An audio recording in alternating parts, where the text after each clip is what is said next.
Yep. Yo, is it episode 8?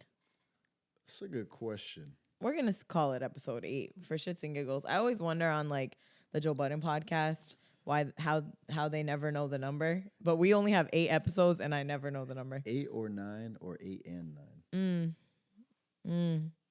Shall say 8 and 9. I know. What's up, y'all? Welcome to another episode of Stay Silent Public Radio. I'm Sabrina. I'm Jay. And we're here. We're back. It's been a long hiatus. It's wild because the other day, Berto was texting me about the audio quality of the podcast. Like he was like, "Oh, I'm listening to Wrist Chain or whatever, right?" and then, and then he was like, "I don't know." Like we were like talking. So I went to go check. I was like, "Oh, like when I went to go look at the shit," and it was like May. We did it so long ago. Yeah. We were right before the summer. We're like, it's about to get crazy. Well, it got crazy, and we made it to the end of October-ish. When you gonna hear this, we're not sure, but early November. After Halloween. Facts. So how you doing, Jay? How you feeling over there? How's life been? Life has been good. I feel like this was the best summer since 2016. 2016? Like, you know how like everybody talks about like 2016. Controller like, summer? Yeah, like that was like, even like when you look at like all the music that came out at that time, like I felt like that summer was like a turning point culturally. This summer was a turning point culturally. So you think summer of 22 was a cultural turning point? Big facts. Okay, what was it? What were the points of that for you?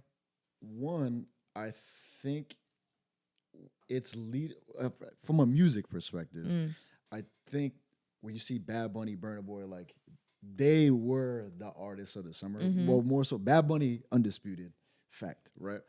But with him and Burna Boy, like Last Lives being so big, the whole Burna Boy album being so big, and those, at least in the Northeast, were dominating parties and like the sound. I think this is like, we're entering like what I would consider like the next frontier of culture, like where it's like, yo, and I think it's interesting because this is kind of like where New England has been for a long time. Just because of our population. Yeah, like we have Nigerians, we have Puerto Ricans, we have whatever, Dominicans, like all these different cultures intermingling with each other. I feel like now like kind of the rest of the world is getting exposed to that, where it's like you're seeing like a lot of the sounds of these parties and different functions is mixing Latin, is mixing African music, is mixing Caribbean music with hip hop, with R&B. So to me, like when I see that, like I feel like, I don't know, like this is what the world is going to be. Like from a music perspective. Like a lot of the conversations that I have with people, like they're like, "Oh, like do you think like hip hop is like dying or like whatever?" For me, I don't think hip hop will ever die. I think hip hop is an attitude. So like when you look at like Bad Bunny, when you look at Burna Boy, it's like their whole energy is hip hop energy, but they're not making hip hop music, or they're making music that's influenced by like different subtleties and things from hip hop. Right, some beats, some drum patterns. But I think what's gonna happen now is like, I don't know if you say the inverse, where it's like you're gonna see like hip hop artists like or like rappers and R&B artists like cross collaborating through these different genres, which they already are, right? Like a lot of WizKid, Chris Brown stuff. That shit, like even like a song I recently like rediscovered was that WizKid and Her Smile. Yeah. Like I don't know, I'm like, yo, it's just so fun. Like, you know, it's like I feel like they're laying the groundwork on an international scale where it's like, yo, this is gonna be what music sounds and feels like. Yeah. So for me, I feel like that's like what 2022 did. Yeah, it's interesting because I know one thing we've always talked about over the years was that the difference between like a Stay Silent party or another party in Providence and then other functions that you might have DJ'd out of state, like a Duce Palooza or even other things in like New York or Atlanta, where that, you know, you can't go through 4 hours of a party in Rhode Island without hitting that international music, whether it's island sounds, Cape Verdean music. Like there's so much. Facts. And I remember that was a big factor. And even when you would book DJs, it was like, if you can't, like I might be able to put somebody on who's R&B heavy or hip hop heavy for an hour, but like at some point in that 4 hour block, you have to hit some of those records. And I think I definitely hear your perspective when now it's like hip hop functions across the country. I would say coastally for sure. Like on both of the coasts, you're hearing a lot more of like the the world sounds in like all functions. And it's not just like, for the reggae night or for the island night. Yeah, I think too, like the joke I have right now is like that, like Afrobeat parties are like the new R&B parties. Like it's like, you know what I'm saying? Like how it's like, like I don't know, 7 years ago, like an R&B party was like a very niche thing, and now it's like, shit, they got R&B parties everywhere in the fucking country. Restaurants throw R&B parties now. Like, you know what I'm saying? So it's like, like it's like the same thing like before, like brunch. Like brunch was like a foreign party concept, and then it's like, oh shit, like everybody does brunch. Taco Bell serves brunch. Like, you know what I'm saying? So I feel like that's kind of like, do they? I think I don't know if I would call that brunch. I definitely don't know if I'll call that brunch. If they serve breakfast till 11, it's brunch. See, brunch for me is like 1:30. Yeah, 3 p.m. Yeah, you know what I'm saying? No, I definitely feel you. I think most parties, well, I also feel like what it's done in the Northeast, specifically New England, it's busted open the amount of time that we play those records. So if we were playing them, 20% of a 4-hour function, that's now at like 50% of a normal 4-hour. Not normal meaning like our standard night 10 to 2 open format party. So an open format party used to skew more hip hop from a 4-hour block. We're now at like a 50-50 hip hop and Latin and Afrobeat. Like I was watching an interview recently with shout out to Jinx on the Rap Radar podcast. Him, Sycamore, and like 2 other people. It's like Zach B and like some I don't remember who else was on there. But it was interesting because they were saying like they feel like before like America, we had a certain way that we looked at like we were like the leaders and like culture. Yeah, and a lot of elitism. And it's interesting because now it's like the rest of the world is like, yo, we got our own culture. Like we're not just looking to y'all. Like they've embraced like who they are. And like part of like the podcast was like, what's the state of hip hop? Like what's the state of like rap music or whatever? And I thought that was like a great like perspective. Like even like something that really opened my mind this past summer was like I got to like leading into like day TRILL. Like 2 days before the June one, I got to go to Paris to DJ for like Bodega and New Balance. Yep. And shouts to Drew. And it was like, for me, it's like I always like obviously it's like anytime you get to leave wherever you're from to go DJ, like yo, that shit's always dope. But like just to be in other people's culture and see like, oh shit, like kind of like what their boundaries are culturally, like what happens in like parties. Like for me, like that was so interesting. And it was like right at the beginning of the summer where it was like, like there's a lot of conversation online, like, yo, at least in America or like Black Twitter or whatever, like, like what's the song of the summer? Is hip hop there's no hip hop record that's gonna like resonate, or like these records aren't really working.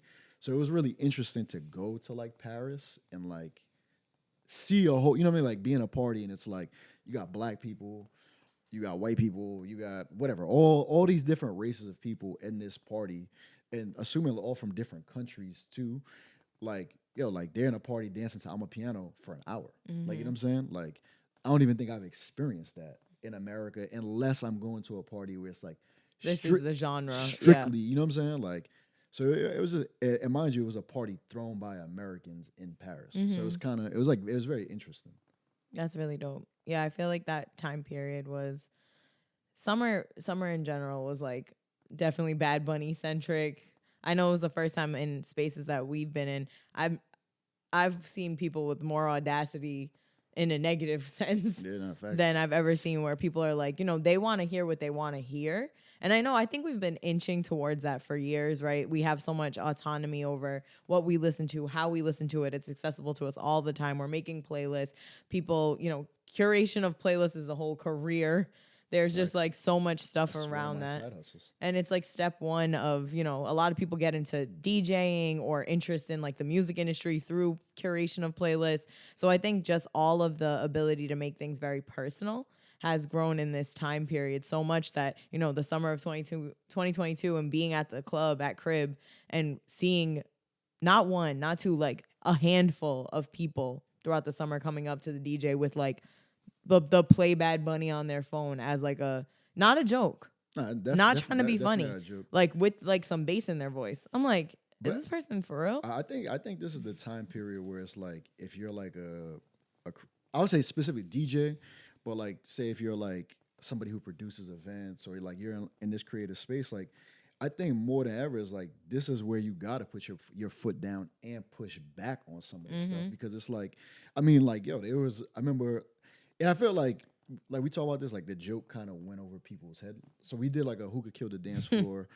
over this summer and like at that time like if you look at all the branding for hookah, like every month we have a different phrase that we would put like a slogan. So it would say things like "We don't want smoke" or "Feel the energy, feel the vibration." Yeah. Like, so like we had like this one month we were like oh like as a joke it's like oh play Bad Bunny because that was like the big thing that was like happening. So we do that and you know like yo it was like a gang of fucking Bad Bunny fans pull up to crib. So many Bad Bunny fans were at the club. Like almost like they thought it was like a Bad Bunny specific party. Like so like whatever. Like the joke goes over their heads. Like so you got these people in the party like coming up like chanting, showing like signs. Actually chanting. And it's like, yo, I really had to like stop the party and be like, yo, like you could fucking leave right now. Like, you know what I'm saying? Like we're not moving at your tempo. Like this is still a party where we're all here together. And I don't know, like it's I don't know, like even like going back to what I said is like I think it's dope that the functions are moving to like more international focus, more genres being included. But I think that is I would like to clarify that that's separate than people having like the negative audacity to be like, you should play the music right now. Like, I don't think that's genre specific.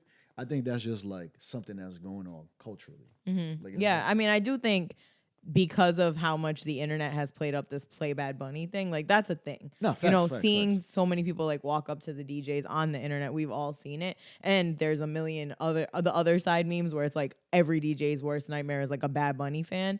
But I think it's a general sense and a general conversation we've probably brought up on the podcast before where like, you know, party spaces are very communal. Like they're about shared energy. They're about like entering into some type of contract. Like we're all in a space together where, you know, the way we treat each other matters. Like that's why when you go into a space where if you step on somebody like and you feel tension, it's like, damn, this isn't even what I want it to be, because something simple like that can really throw off your whole energy. If the bartenders are kind, if these things all matter in order for you to have a good full night. So if somebody's in there with the expectation that X amount of this type of music will be played, what type of like creative outlet does that give the DJ who is an artist? Like, what is that?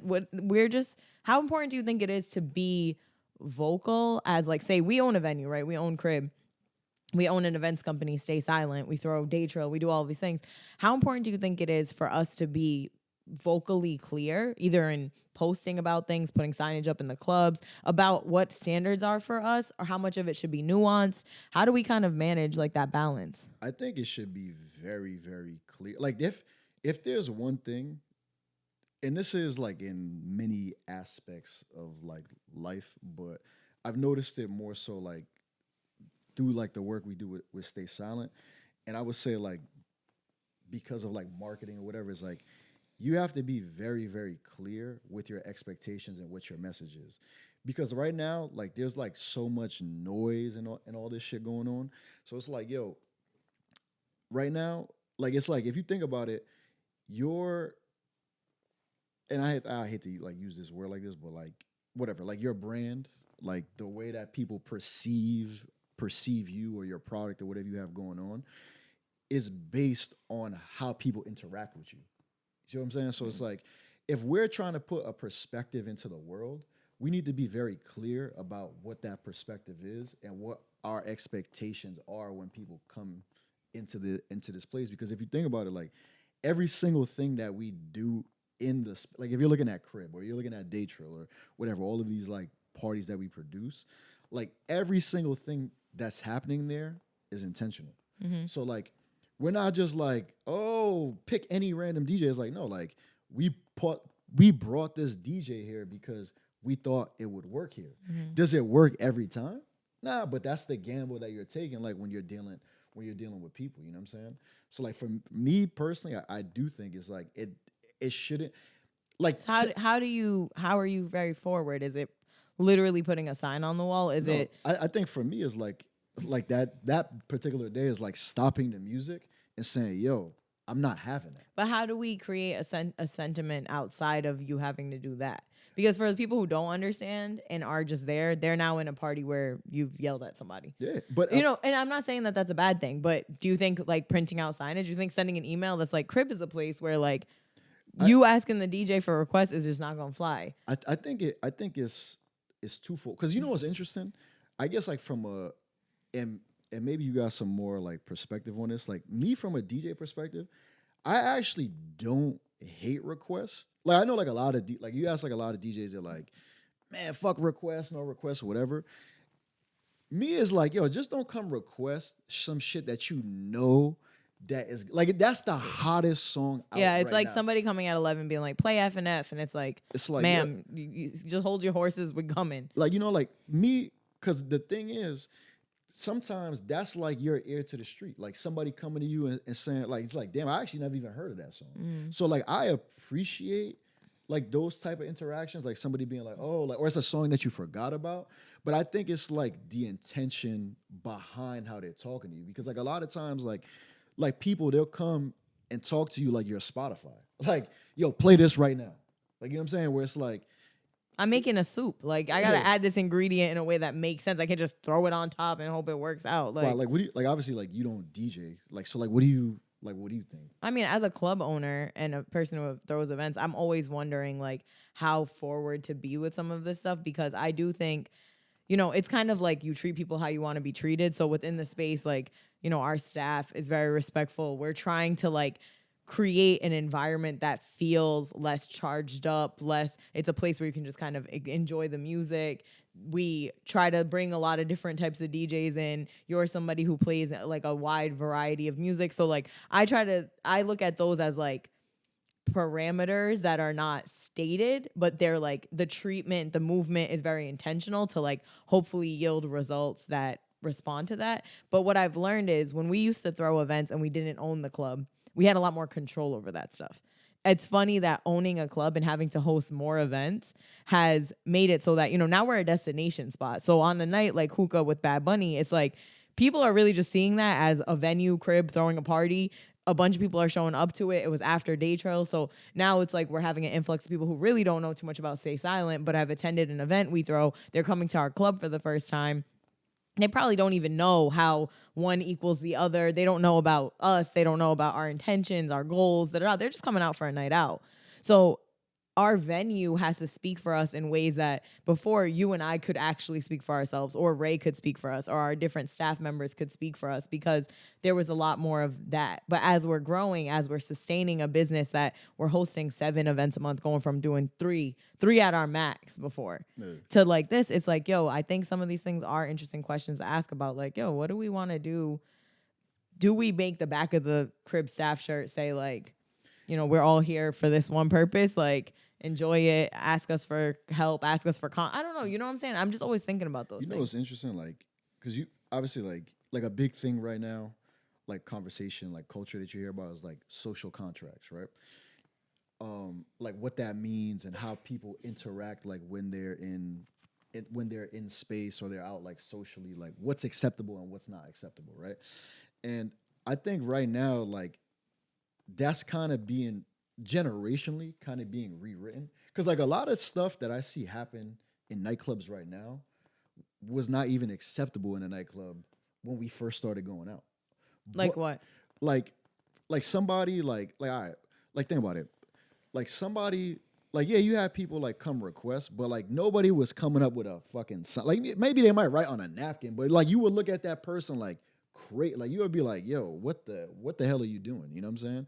Like even like if you want to say like the overall experience of like VIP or non-VIP, like yo, like it's way different now because of, I guess you could say, in this context, I wouldn't say it's a tool, but you have like something like a phone where it's like, yo, you're there. Like before, like you might go out and have 5 pictures of like your whole time frame going out.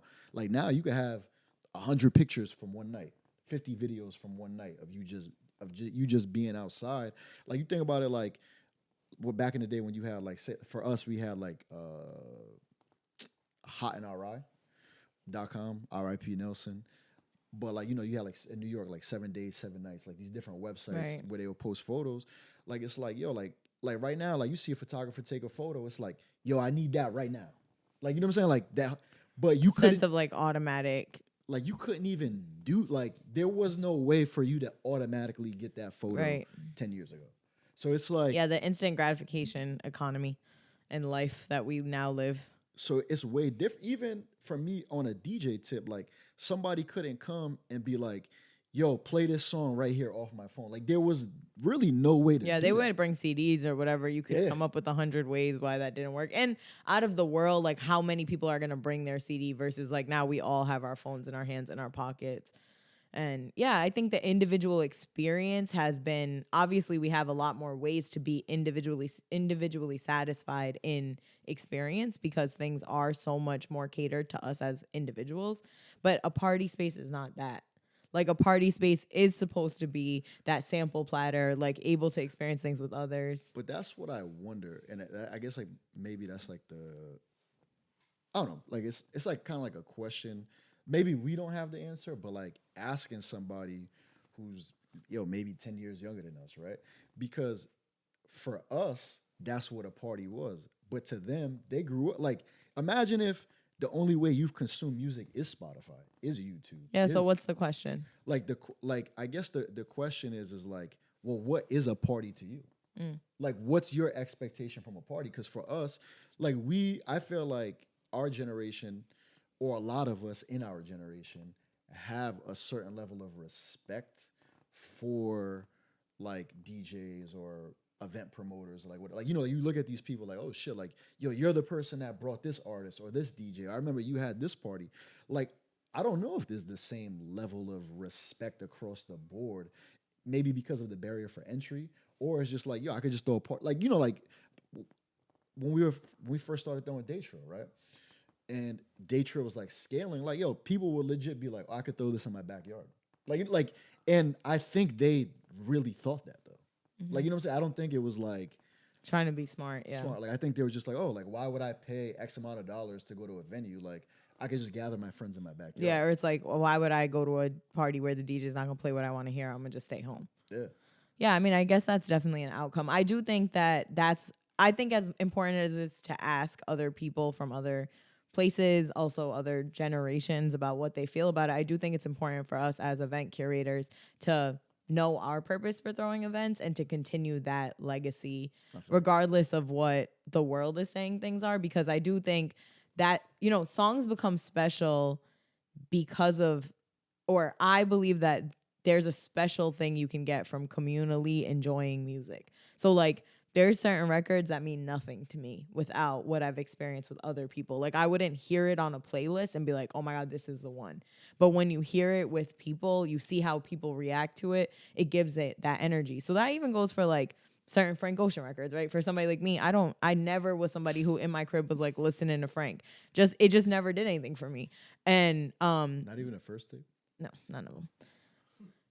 But not to say that in a way that's like, not because I don't think he's musically inclined. I love, for example, The Internet, they all were Odd Future. It was like coming up at the same time. So it's not that musically, it just didn't connect with me. But then I go to spaces where I'm seeing myself, my peers, but then also a younger generation that means something to them. Sir's project, Chasing Summer. Like, I didn't experience that in real time in a way that I was like, yo, this means something to me. I'm feeling this. I'm driving around to this. But I'm experiencing it in a space with other people, and it adds that context. Like, damn, this record means something to a lot of people around me, and now it means something in A Love You Better, or now it means something, and now I have this nostalgia point to it. And I feel that way about certain records that we play for sure. Like, I think there are songs that people didn't experience and came to a Stay Silent party, experience certain moments with that, and then go home, and that's like, that now means something to them. They're either searching it, the next time they hear it, they have a little bit more of an energy around it. That's always been my favorite thing about parties, period. Me too. Yeah, I feel the same way. So I think like it's that balance, right, of research and making sure we're being aware of how we're all changing as a society because of instant gratification, but then also, trying to create parameters where we're having joined culture, communal culture. So, with all of the music that's coming out, with all the things that are happening, there's a lot less widespread cultural points that we're all experiencing in the way that, you know, we talk about all the time.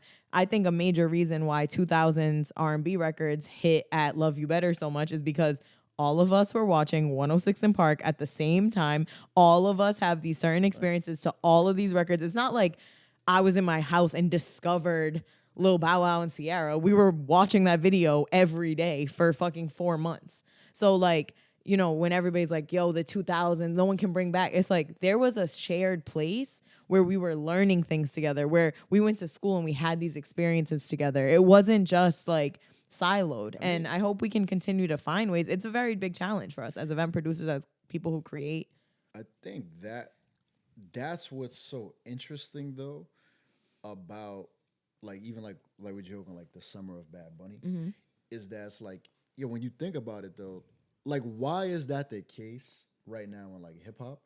But then for like an international song like last that shit ringing off everywhere. But there's songs in hip hop that can be like this artist could go somewhere and sell out a 2,000 person venue and you'll never hear that song. Yeah. I mean, it's like Kehlani, like, right? She sold out a nationwide tour in every venue, did like 12,000 2 days in a row in Oakland, you know, and I don't think most places play any of her records. She's not on radio. She's not, you know, her biggest song is probably her feature on Cardi B's album.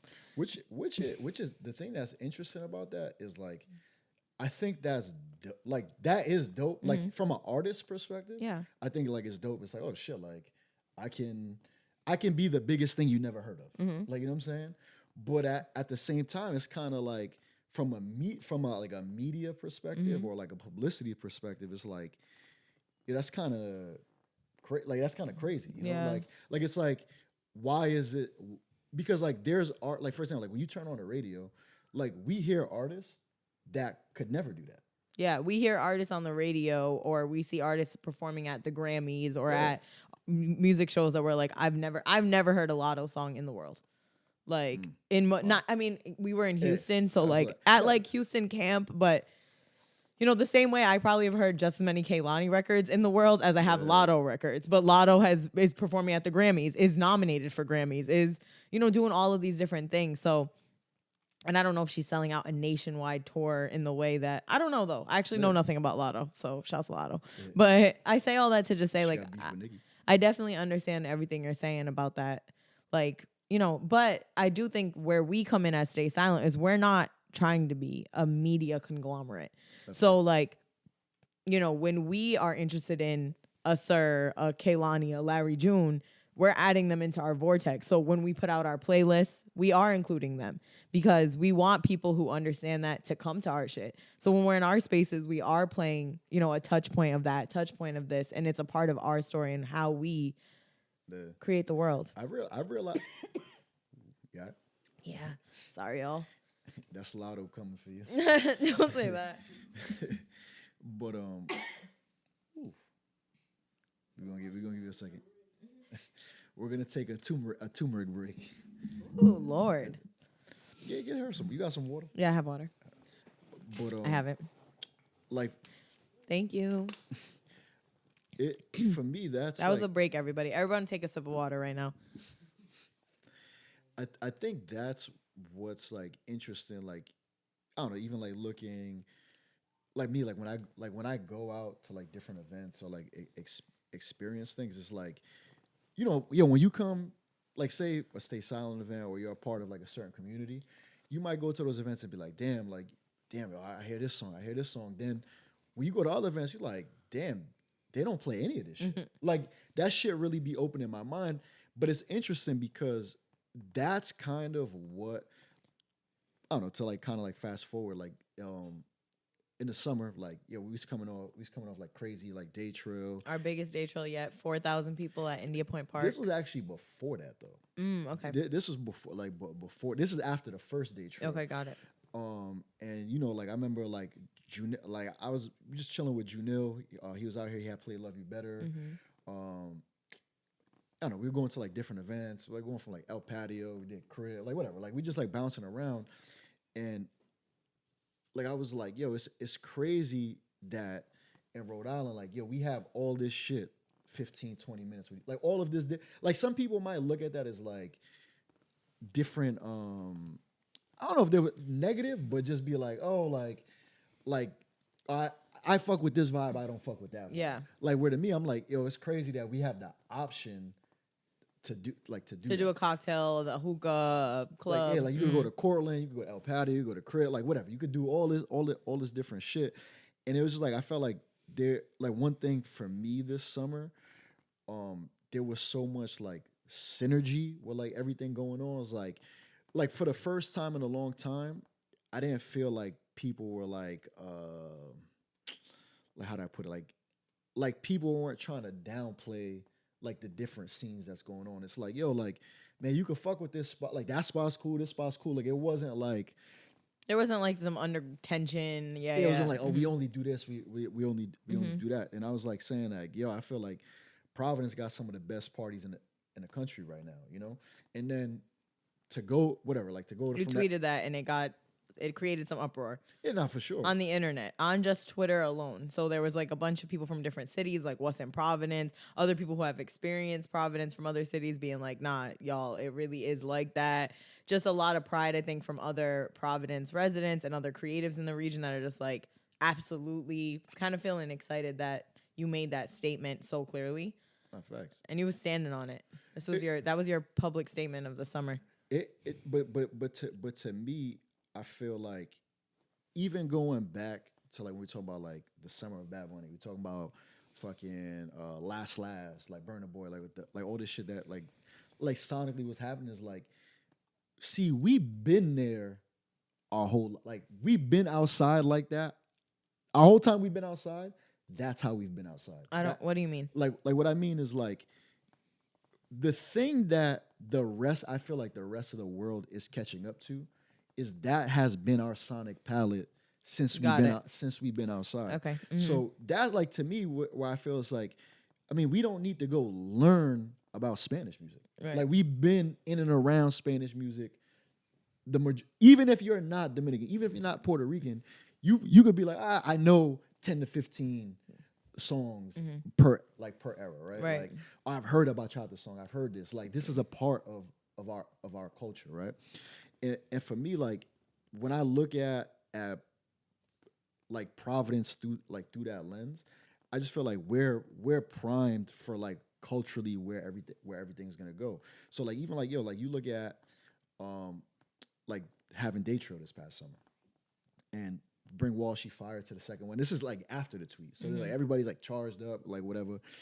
And Watefire comes, he sets the fucking place on fire. Watefire, for context, is a member of Major Lazer with Diplo, has produced some of the best records. Like he's done. If you heard Lean On, he's done Toast for Coffee, done Rihanna records. Like he's just incredible and and an incredible human being. So shouts to Watefire.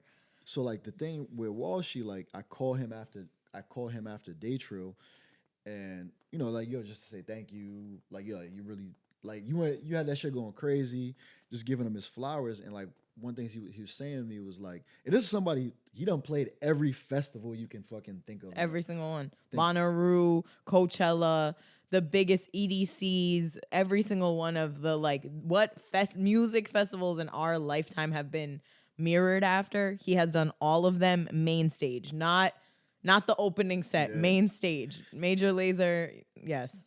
So he was like, yo, man, like that was so beautiful. Like you don't see parties like that with black and brown people all over the country. He's like, it's a very special party that y'all have. And I think for us, like now that we're leaning in to 10 years of Stay Silent and Day Trill, which is fucking crazy, and we'll talk more about that at a later time. It's wild because this is I won't say the expectation, but this is the standard now for us here. Like it's like, yo, like what, like you know what I mean? Like having a party like Day Trill is not like, you know, like 10 years ago you'd be like, oh, I wish, like you'd be seeing parties like in other cities, like, oh, I wish I had that. Like now it's like, no, we have that too. So for somebody who's traveled and played all these parties, to have that perspective was reaffirming to me as like, yo, like I'm not wilding. You know what I'm saying? Like, No, we do have some of the best parties. One of my favorite moments about Walshy on set was, well, actually, it came in post, but our boy Sound from the Complex Ambition podcast, he did a little like interview street style series of Day Trill. It was wild. 30 minutes. It wasn't little. It was 30 minutes. But it was also wild as hell. But when he was in the audience and while she was on set, he was playing like Lean On and these records he's done. And he was like, oh, we doing that white people music shit.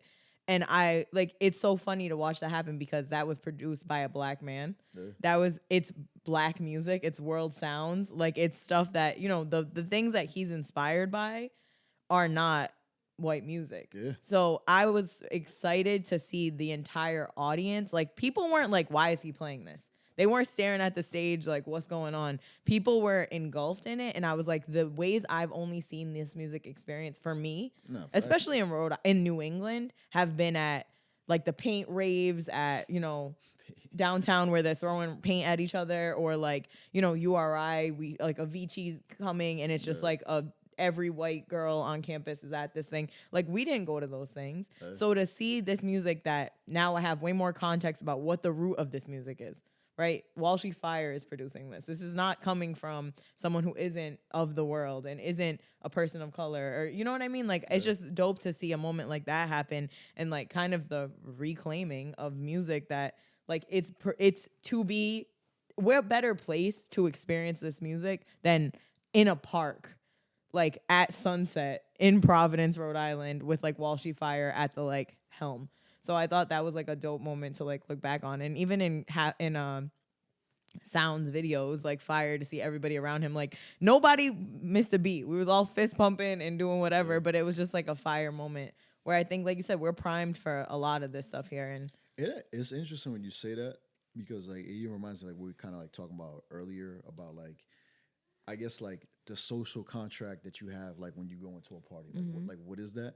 Like, it's crazy because with Walshy, I feel like he gained the people. Like, some of these people, they had no idea who the fuck he is. No, like, he wasn't getting like credit for being Watefire. Yeah, but he came out and gained that trust, right? Or like, if you were there, like, you know, like he came out full garb, like crazy, like played just, like, you know, like playing "Oh Happy Day," like really putting himself out there and gained the trust. So that even made, like, I don't know, like that, his set in that whole particular moment kind of makes me think about like some of the work that we're doing. Like recently we even just had like a collaboration with Watefire to do like Fireball.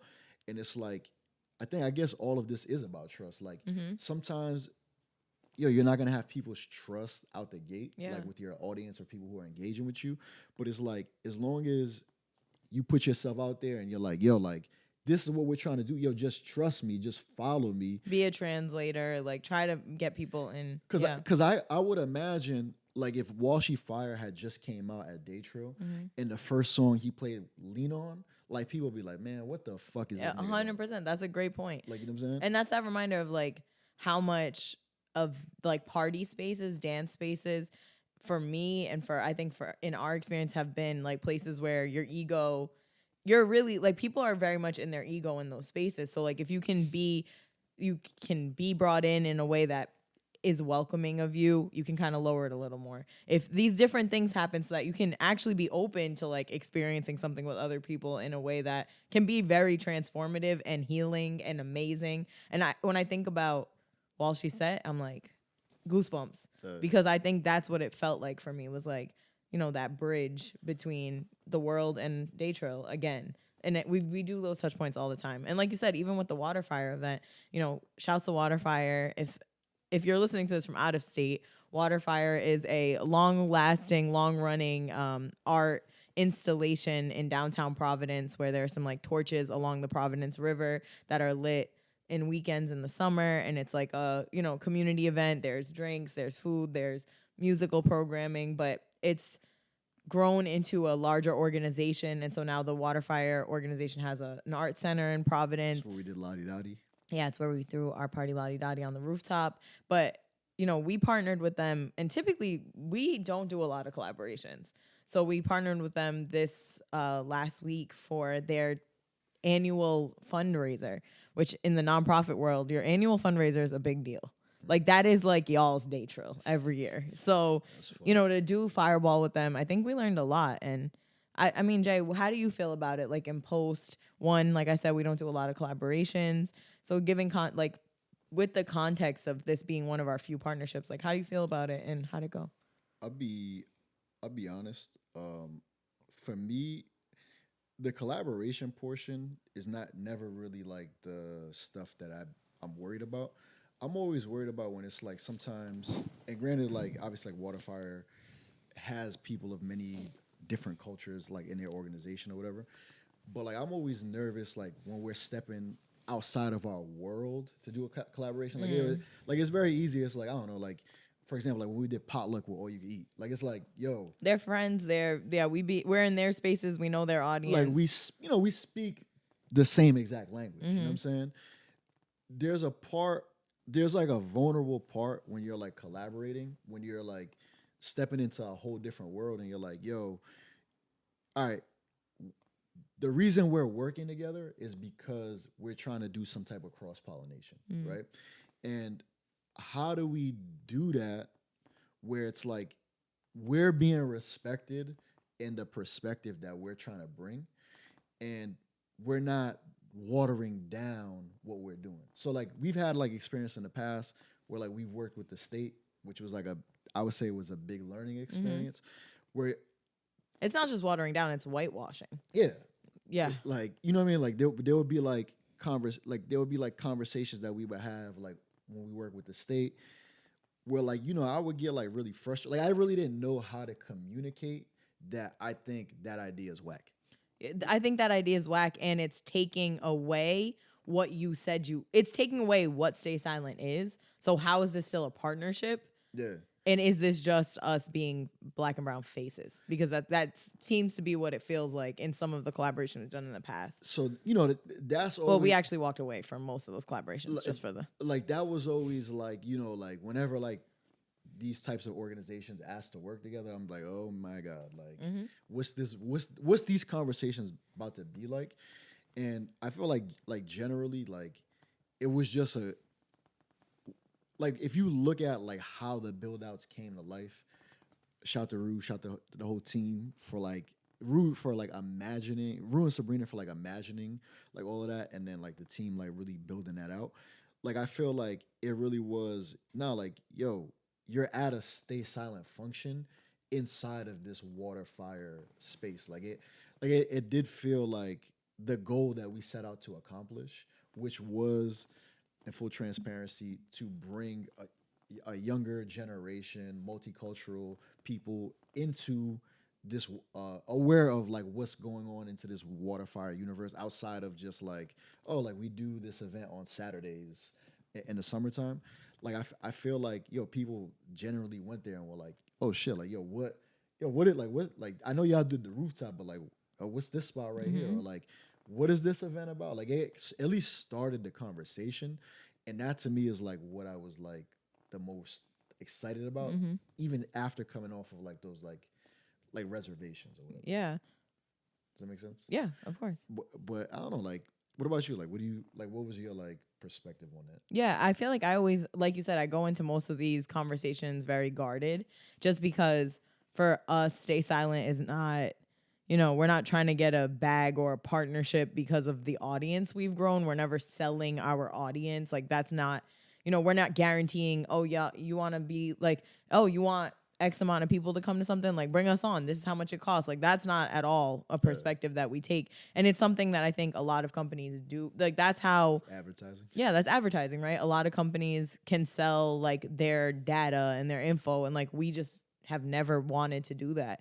So when I go into the conversations, it's very much like now at this point at 33, I'm like, we're in these meetings and the first 10 minutes, I'm like, this is the music we play. This is what we want it to be dress code. This is how we don't want charge people to come in, or we do. This is the accessibility point. Like, I feel like now we know who we are so deeply that when we're going into negotiations or to partnerships, like we have that so much more clear because of the experiences we had where people were like, hey, like, could you not play this type of music? Could we do this type of thing? Can it be in the daytime? We're going to need 4 police detail. And it's just like, how did this event that was going to be something completely different turn into all of this? And we end up walking away from those partnerships feeling, if we had to go through with them, like lackluster about them or undervalued, or we also can't put our full chest behind it because we don't even want our audience to feel like that's something that we're co-signing. So luckily I don't think we've had many of those experiences. We usually can walk away early, but this experience with Watefire has been amazing. They've been, I think, on the team side, they wanted what we do. Like, they wanted us to be our full selves, and we learned a lot from the process. What would you say you learned the most? Because I feel like in the actual like processes, like you were like really locked in on the whole production, like from beginning to end. Mm-hmm. So and it was like very different from anything that we've really ever done. Yeah. I think the biggest thing I learned is that we have the bandwidth to do multiple creative projects at one time, where typically our business, TRILL obviously is a second creative project that we do every year that is an entire production, but a lot of that has become far more streamlined because we are in year 10. So every year we're not figuring out who the contract for the lights are going to be, or the sound, or meeting with new people. Like, we have really great relationships with all of our vendors, but doing a project like this while owning the club, it did take like a new skill set, and being able to manage those two things was amazing. Like, it was a challenge, but I feel like to see it happen, it really went well. And the other thing I was reminded of and was reinforced is that knowing what we are, knowing what we do, feeling really confident in that, and being able to speak that cuts a lot of the stress out of these types of projects. Like, it's not that the work itself is hard. A lot of times the bullshit, the politics around this work is more exhausting than the work itself. We always talk about our experiences working with different city departments when we're trying to throw day trail. It's like that stuff is the draining part of this. Like, I'll figure out the infrastructure to make sure that this park is clean. We can make sure the sound works. We'll do the lighting. We'll figure out how to manage the door for 4,000 people. That's light work compared to the politics, the racism, the social context of the stuff that we are dealing with around these events. And so being able to work with a partner who respected us, we were able to be very clear. When we felt confused about processes, we were able to say that. We were heard. Like, shouts to Watefire for giving us that opportunity and working with us. I think I'm grateful that we were able to do that. And I think I'm learning more about how we can be better translators and partnerships. Like, we were able to do a Stay Silent thing at the Watefire Center. I hope if we continue to do stuff at Watefire Center, it's gonna feel like Watefire is more involved in the Stay Silent stuff as well. Like, people who popped up in there, it's not just the space. This was an event that was honoring Dr. Joseph Chasen, who is one of the largest contributors, philanthropists around independent art in Rhode Island, but also in the country. He brought dialysis centers as an actual physician to Rhode Island. So that's like a huge thing he's done, but used his wealth and his influence to support art. And we like that, being able to translate those things and tell an audience of people, one, hey, everyone who attends Stay Silent parties, do y'all know you support art every time you come to a party? You know what's so interesting? Like, because I feel like a lot of this stuff, like culturally, like, it's like, we gotta, one, it's like, we need to know the language first, right? Right. And then we have to change the perspective on like how we look at this stuff. Look at it and look at ourselves. Mm-hmm. Because like, even like sometimes I have conversations with people, and it's like kind of going like a little bit left from that. And they'll say, say like, oh, we own like a nightclub. And like people hear like the word club, and like there's like a very negative. Yeah, it's like we own a music venue. But to me, I'm like, well, what's wrong with a nightclub? Right. What don't you like about, like, because in my community, like a club is like a popping place. Like, you know what I'm saying? Or like, so at different points. Yeah. I think a lot of our peers look at we have whole songs about hating nightclubs, or I don't like parties. I be in the house party. I don't be at those functions. Like, there is a negative connotation even in our community and culture around nightclubs. Nightclubs can be watered down. They can be high charge. They could be overpriced. They can be places like, so we definitely know individually that in our community, there's like those two sides. But obviously when you're talking to the world too, it's like Nightclub, anything after midnight is bad, promiscuous, like drunken, mess, like violence. These are all terms that I think nightclub versus we're a music venue. It's like, a place for art and culture. And it's like, yo, these things are. But it's interesting because like for like me, like when I like when I'm here, like when we're talking Right. about it in this way, like it's interesting how those things are not include like what we do, right?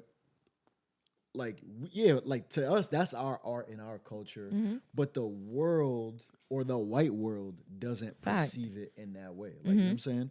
So it's like even like if you look at something as simple as like in Rhode Island, like say if you're trying to you can get a grant for teaching a cultural tradition. Yeah, this is an apprenticeship program. But like DJing is not considered a black cultural tradition.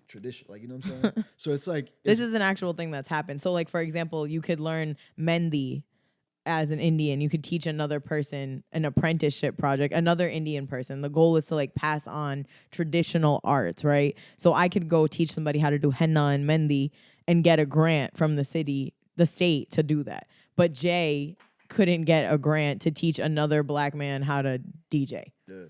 Like it's like it's not even in their purview. We brought that up as a specific question around it, and they're like, "Oh, it's like cultural practices." It's like, "What, sir?" Yeah.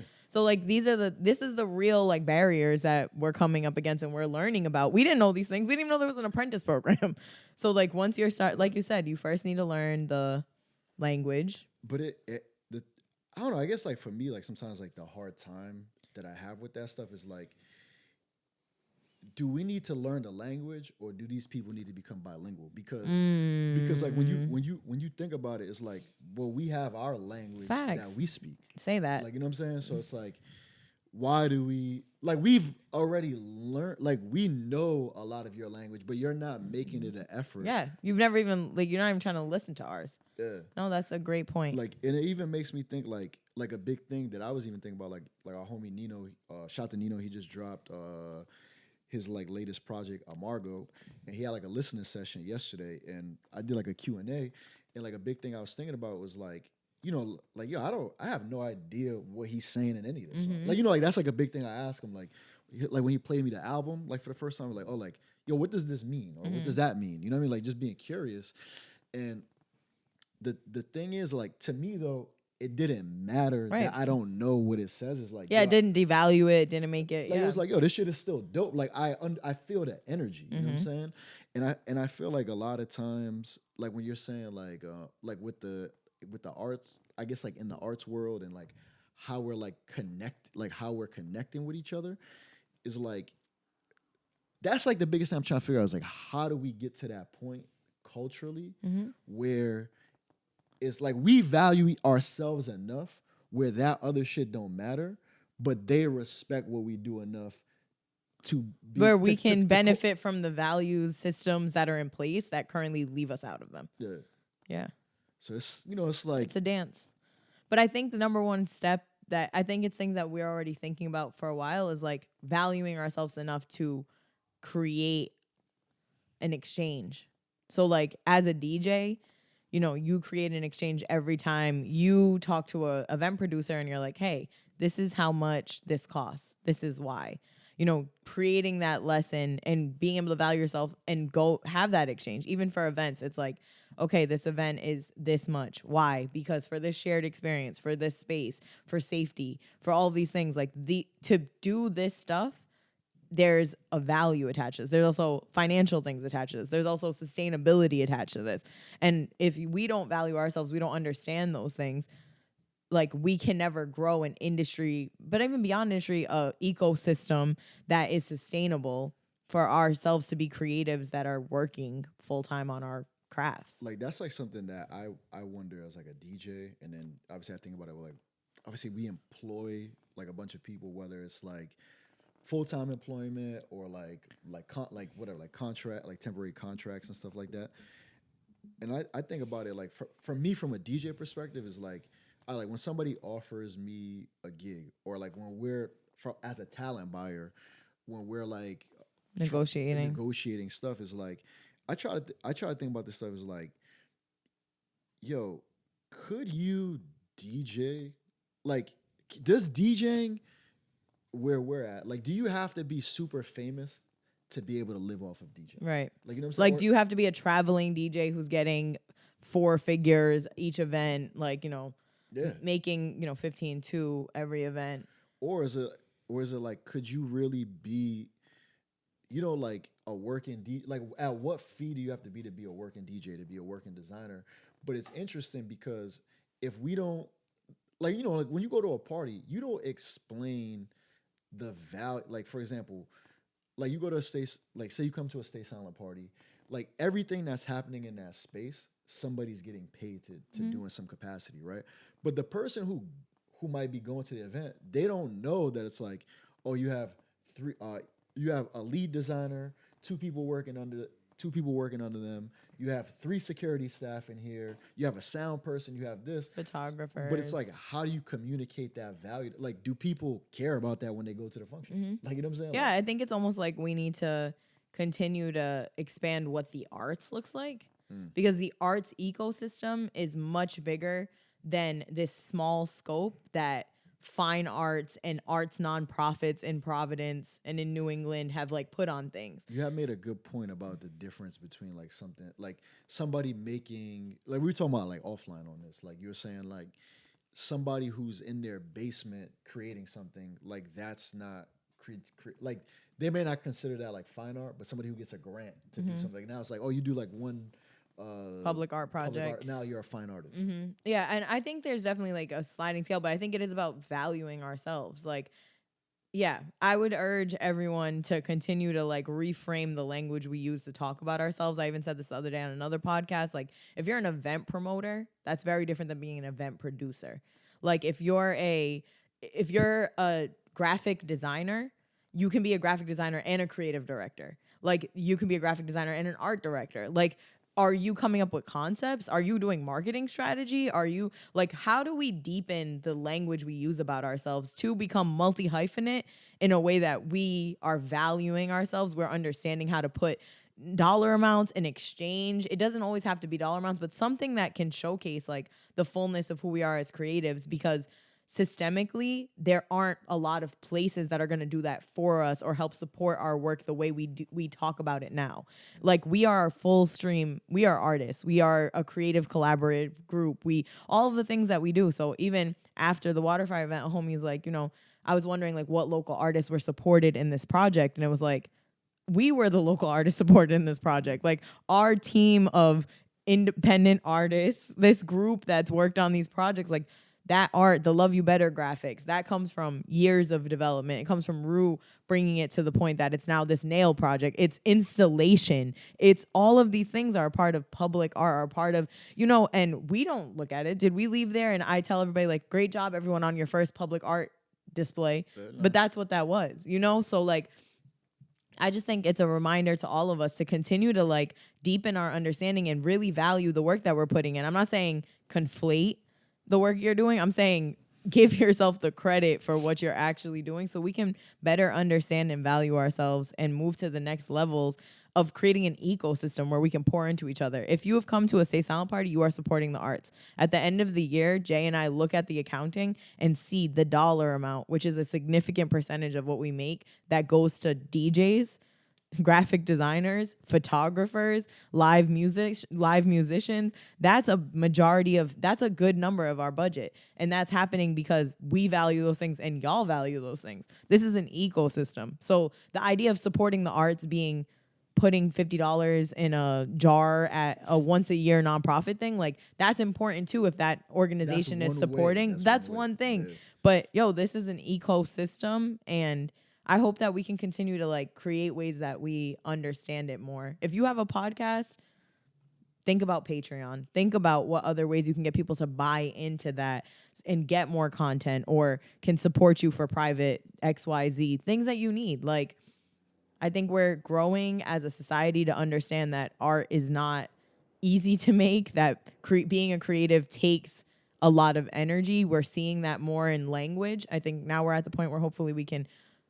continue to put that out and remember as individuals, like it is a part of our work to support that.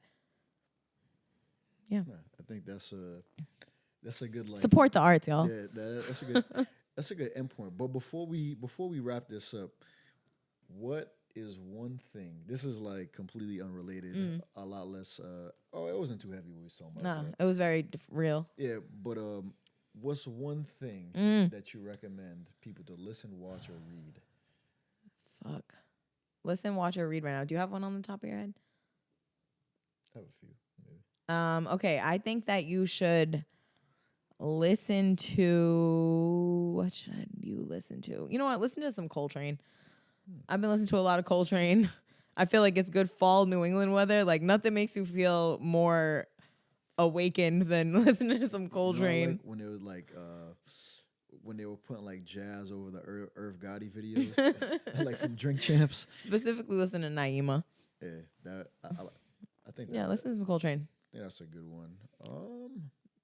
What I got for you? You know you got it all. I mean, I have been listening to a lot of different things. I got one real quick too. My bad, jumping in. I used to tell everybody to listen to Up First podcast, which is NPR's morning report. Recently, I mean, not even recently, in the last year and a half, it's definitely challenging to listen to it. It's mostly about war and stress.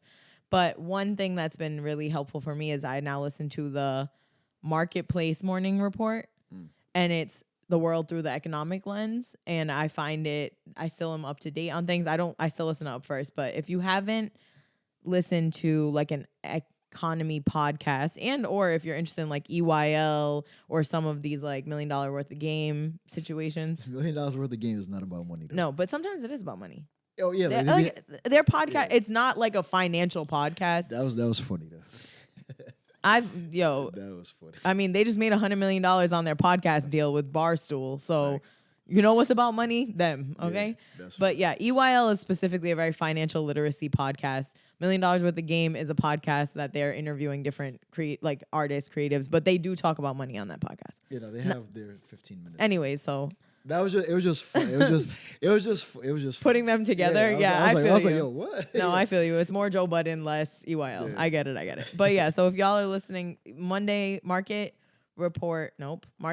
morning report, NPR podcast, 15 minutes every day. I don't know. Are you at a loss for suggestions? I am, because a lot of the stuff that I've been watching, I just don't feel like right now is the time or place to share that. Mm-hmm. I think those are conversations that Black people should have in private. Real. But what I would say, and it's funny because I have a lot of friends, because of everything that's kind of going on in the media right now, people have been coming back to me and saying, oh shit, I actually went and listened to this Claude Anderson interview, or I went to go check out the book. Mm-hmm. So I always think it's interesting how sometimes you might have a message for somebody, but it will receive them whenever they're ready to receive that particular message. But I do highly recommend Dr. Claude Anderson, Powernomics. I feel like this shit is as relevant as ever. Mm-hmm. I highly recommend. I don't know. I just highly recommend, if you're Black in America, whether you're from, your family's immigrated here or your family has been here for generations, you really, really need to read this book. It's not the end-all, be-all plan by any means, but I think it will at least get us thinking about some things that we need to think about and why we are in the situation that we're in this country. Got it. Thank you for that. All right, word. So I think we finally finished episode 8 and 9 of the Stay Silent Public Radio podcast. We'll be back soon for 10 years. Maybe before that. Okay. Well, yo, man. Yeah. By the time we get to it, because I'm forgetting it's fucking November. It's November. For 10 years, we'll be back. Shouts to Rue on the camera, Imani on the sound. On the boards. Shouts to Flaneur on the pillows. Facts. Thank y'all for watching. Peep us on everything at Stay Silent PVD, and we're on Apple Music and Spotify. Shouts to Spotify because we didn't even mention the motherfucking billboard in Madison Square Garden, but you know. Talk light, but we heavy though. Yes, talk light. No, look light, but it heavy though. Oh, Whatever. Son. See y'all.